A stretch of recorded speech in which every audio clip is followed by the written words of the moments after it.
In this video, I want to teach you how to use the steam stone. First, check the product well. After opening the product, put a spoon of steam stone product onto the hookah bowl.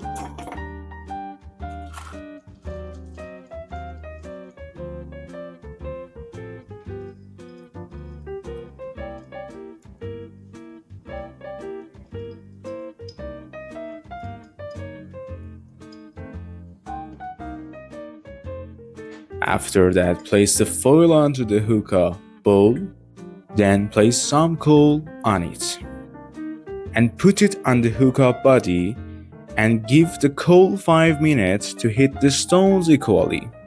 And after 5 minutes, the steam stone is ready and you can enjoy smoking the hookah.